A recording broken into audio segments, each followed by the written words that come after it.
Iniimbestigahan na ng Department of Justice kung talagang humarap sa notaryo si dismissed Bamban Tarlac Mayor Alex Goo para sa isang pinanumpaang counter-affidavit. Nito lamang Biyernes ay naghain ng kampo ni Goo ng counter-affidavit at motion to reopen investigation para sa reklamong qualified human trafficking kaugnay sa sinalakay na Pogo Hub sa Bamban.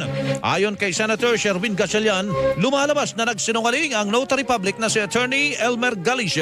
Si Go Hopping ay pumunta sa kanya personally on August 14, 2024. So talaga hong may pinagluloko ho tayo dahil parang lumalabas at bumabalik at despite na mayroon pong arrest warrant ay hindi ho ito pinapansin. Ang tinig ni Senator Sherwin Gatchalian ayon kay Justice Assistant Secretary Miko Clavano, sa oras na mapatunayang umalis na ng bansa si Goo, kailangan ng